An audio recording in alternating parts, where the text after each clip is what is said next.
என் இனிய அன்பு உள்ளங்களே, உங்கள் அனைவருக்கும் என் அன்பான வணக்கம். பொய்க்காதல் இதில் மெய் தீண்டல் தகுமோ நாவல் பகுதி 5. வாங்க தொடர்ந்து கதையை கேட்கலாம். தூரிகை தன் அறை வாசலுக்கு வந்து விட்டாள். கதவை திறந்து உள்ளே கால் எடுத்து வைத்தவள் சிற்பியின் அறை திறந்திருப்பதையும், காலை நல்லா பிடிச்சு இழுத்து விடுங்க, கையையும் நல்லா இழுத்து விடுங்க என்று கூறும் சத்தத்தையும் கேட்டு சிற்பியை காணும் ஆவலில் உள்ளே எடுத்து வைத்த காலை அப்படியே வெளியே எடுத்து வைத்து அவனது அறையை நோக்கி நடந்தாள். அறை வாசலை எட்டியவள் வீல் சேரில் அமர்ந்திருக்கும் 200 கிலோ எடையாவது இருக்கும் அந்த வாலிபனை கண்டு திகைத்தாள். எம்மாடியோ, நான் நினைச்சதை விட கொடூரமால இருக்கான். வீல் சேரில் அமர்ந்திருக்கும் அந்த வாலிபனின் கால் கையை எல்லாம் ஒருவர் நன்றாக பிடித்து இழுத்தும் விடுகிறார். அளவா சாப்பிடாம வாரி வாரி சாப்பிட்டா இப்படி உடம்பு குண்டாகாம வேற என்ன பண்ணும்? அதுவும் வீல் சேர்லயே இருக்கிற பையன் வேற. இப்படிதான் சாப்பாடு கொடுப்பீங்களா? இவருக்கு இனிமே நான் எழுதி கொடுக்கிற மாதிரி சாப்பாட கொடுங்க போதும். சிகிச்சை பலன் கொடுத்தாலும் இந்த உடம்ப தூக்கிட்டு எந்திரிச்சு நடக்க காலுக்கு பலம் இல்லாமலே போயிடும். கோபமாக கூறும் வைத்தியர், கால்ல நல்ல தைலத்தை போட்டு தடவி இழுத்து விடுங்க என்றார். தூரிகை அப்படியே திரும்பி வந்து விட்டாள். இந்த மாமிச மலையை நான் எப்படி பராமரிக்க முடியும்? குளிப்பாட்டணும்னா கூட 4 நாள் எடுக்குமே.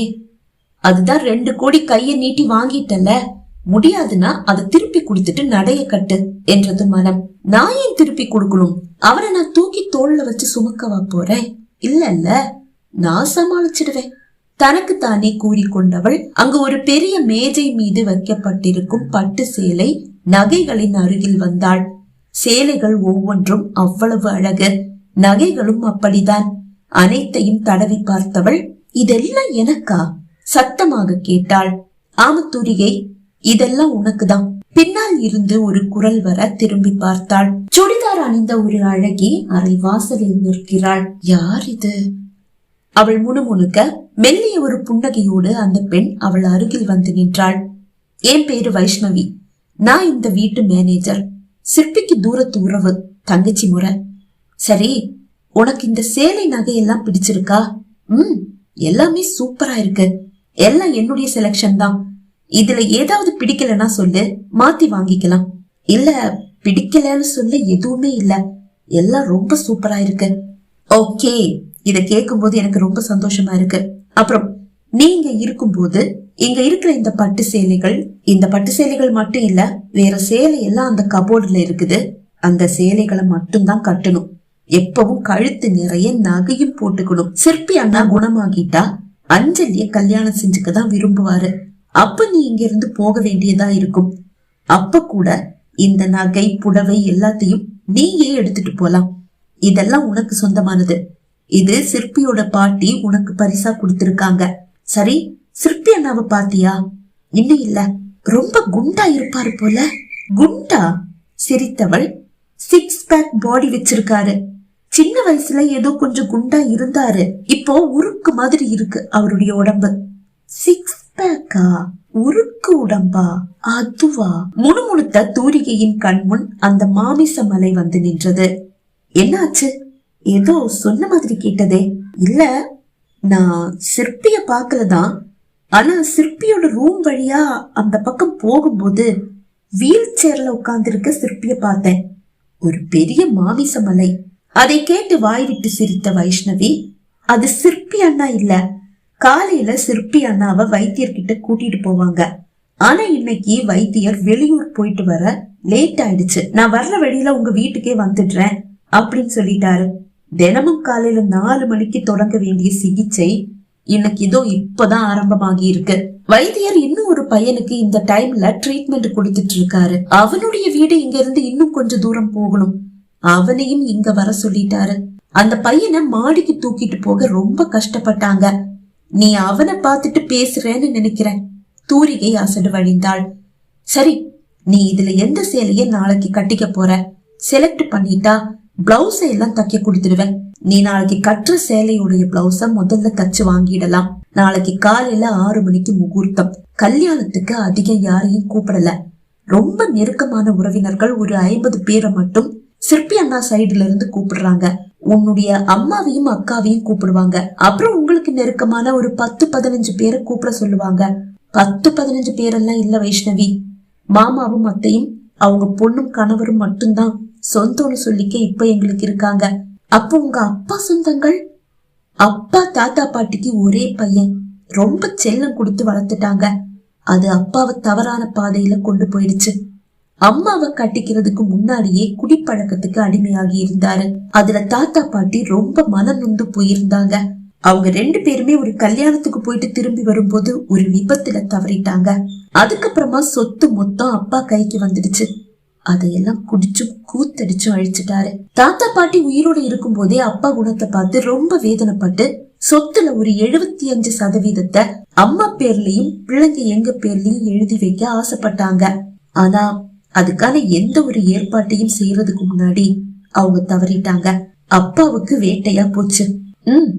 நான் கேள்விப்பட்டேன். சரி, நீ இதுல நல்ல ஒரு சேலையா தேர்வு பண்ணி கொடுத்தா நான் கிளம்பிடுவேன். சேலைகளை பார்த்தவள் அழகான ஒரு நீல நிற பட்டு சேலையை தேர்வு செய்தாள். Wow, super! சிற்பி அண்ணாவுக்கு இந்த கலர் ரொம்ப பிடிக்கும். அப்படியா? அப்படின்னா இந்த சேலை வேண்டாம் என்றவள் ஒரு சிகப்பு நிற பட்டு சேலையை தேர்ந்தெடுத்தாள். வைஷ்ணவி சிரித்தாள். இந்த நீல கலரை விட இந்த சிகப்பு கலர் அண்ணனுக்கு ரொம்ப பிடிக்கும். உங்க அண்ணனுக்கு பிடிக்காத கலர் ஏதாவது இதுல இருக்கா?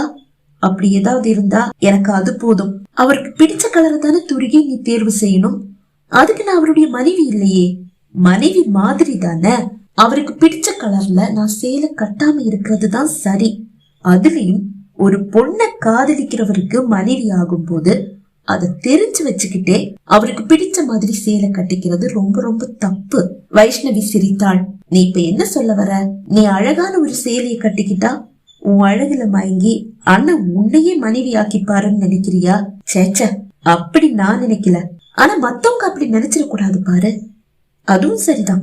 சரி, நீ வேற ஏதாவது சேலையை செலக்ட் பண்ணு. இந்த ஊதா கலர் கண்டிப்பா அவருக்கு பிடிக்காதுன்னு நினைக்கிறேன். இது இருக்கட்டும். வைஷ்ணவி எதுவும் பேசவில்லை. அவளது அளவு ரவிக்கையோடு அந்த சேலையை வாங்கி சென்றாள்.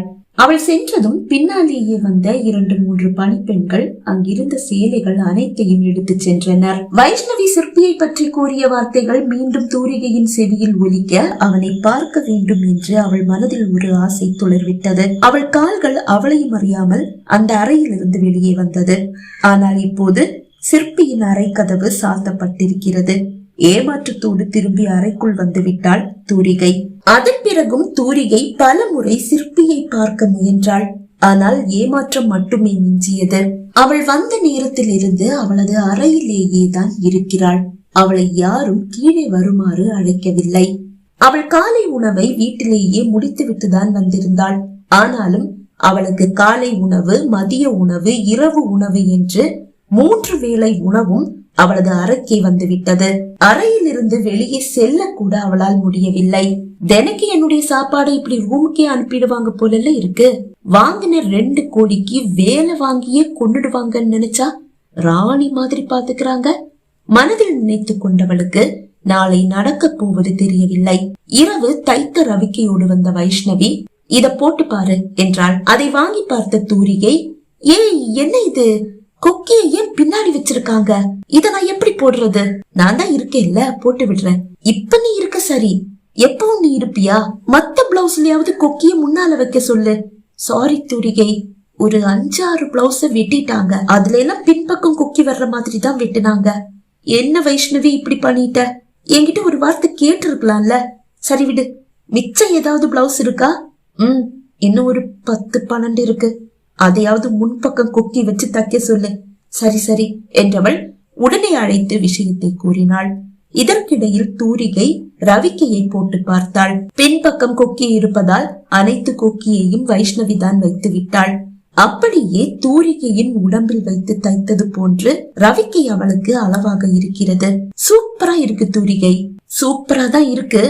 ஆனா பின்னாடி கொக்கி இருக்கு. சாரி தூரிகை, நான் உன்கிட்ட கேட்டிருக்கணும். சரி பரவாயில்ல. அப்புறம் வைஷ்ணவி, ஒரு சந்தேகம் கேட்கலாமா? கேளு. 2 கோடி கொடுத்திருக்காங்க. சிற்பியோட அம்மா கூட நான் வேலை பார்க்காட்டி அவங்க வேலை வாங்கிக்கிறதா சொன்னாங்க. ஆனா சாப்பாட ரூமுக்கே அனுப்பி இருக்காங்களே. அதுக்கு காரணம் ஹரிதான். ஹரியா? அது யாரு? சிற்பி அண்ணாவோட பெரியம்மா பையன். அவர் என்ன செஞ்சாரு? அவரு எதுவும் செய்யல. புரியல. புரியாம இருக்கிறதுதான் இப்போதைக்கு நல்லது. என்னானாலும் எங்க சித்திய நீ நல்லவங்கன்னு மட்டும் நினைச்சிடாத. அவங்க நல்லவங்க தான், ஆனா ரொம்ப நல்லவங்க எல்லாம் கிடையாது. உன்னை மாடு மாதிரி வேலை வாங்கதான் போறாங்க. நீ தயாராயிரு. அதுலயும் சிற்பி அண்ணா நெத்திய கல்லால அடிச்சு உடைச்சிருக்க. உன்னை சும்மா விடுவாங்களா? அந்த வடு இப்பவும் அவருடைய நெத்தியில அப்படியே இருக்கு தெரியுமா? உன்னை பாக்குற வரைக்கும் எனக்கு கூட உன் மேல அப்படி ஒரு கோபம். ஆனா பார்த்த பிறகு கோபம் எல்லாம் காணாமலே போச்சு. உன்னை எனக்கு ரொம்ப பிடிக்குது தூரிகை. ரொம்பன்னு சொன்னா ரொம்ப ரொம்ப ரொம்ப பிடிக்குது. ரொம்ப நன்றி. அப்புறம் இன்னும் ஒரு சந்தேகம். என்ன கேளு. உங்க சிற்பி அண்ணாவுக்கு நடக்க போற கல்யாணத்தை பத்தி ஏதாவது தெரியுமா? எல்லாம் தெரியும். சித்தியும் சித்தப்பாவும் தினைக்கும் ஒரு 2-3 மணி நேரம் அண்ணன் பக்கத்துல உட்கார்ந்து என்னென்ன நடந்தது, என்னென்ன நடக்க போகுது அப்படி எல்லாத்தையும் சொல்லிடுவாங்க. அவருக்கு கல்யாணம் நடக்க போற விஷயத்தையும் சொல்லிட்டாங்க. அதுவும் அவருடைய காதலி கிட்ட அனுமதி வாங்கிதான் இந்த கல்யாணம் நடக்குதுன்னு சொல்லிட்டாங்க. ஆமா, அவருடைய காதலி எப்படி இந்த கல்யாணத்துக்கு ஒத்துக்கிட்டாங்க? அவங்கள தப்பு சொல்ல முடியாது. அண்ணனை பக்கத்திலேயே இருந்து பாத்துக்க அவங்களால முடியாது. அதனால இந்த கல்யாணத்துக்கு ஓகே சொல்லிட்டாங்க. அது மட்டும் இல்ல, இப்படி ஆடாம அசையாம வீல் சேர்லயே உட்கார்ந்து இருக்கிற அண்ணன் உன்னை தொட கூட போறதில்ல. அந்த நம்பிக்கையில ஓகே சொல்லி இருப்பாங்கன்னு நினைக்கிறேன். சரி சரி, நீ படுத்து தூங்கு. காலையில 3 மணிக்கு பியூட்டிஷியன் வந்துடுவாங்க என்று கூறிவிட்டு வைஷ்ணவி அறையை விட்டு வெளியே சென்றாள். தூரிகையும் வந்து படுக்கையில் வீழ்ந்தாள். பல வருடங்களுக்கு பிறகு இப்படி ஒரு பஞ்சு மெத்தையில் படுக்கிறாள். அவளது அப்பா விற்ற சொத்துக்கள் அனைத்தையும் சிற்பியின் வீட்டார் தான் வாங்கி கொண்டனர். அதை வாங்கும் தகுதி இந்த ஊரில் சிற்பியின் வீட்டாருக்கு மட்டும்தான் இருந்தது. அரண்மனை போன்ற தூரிகையின் வீடு இப்போது சிற்பியின் வீட்டார் உறவினர்கள் வந்து தங்கும் கெஸ்ட் ஹவுஸ் ஆகி இருக்கிறது. படுக்கையில் வீழ்ந்த தூரிகை சில நிமிடங்களிலேயே உறங்கி போனாள். பகுதி 5 நிறைவடைந்தது. பகுதி 6 உங்களை சந்திக்கும் வரை விடைபெறுகிறேன். நன்றி, வணக்கம்.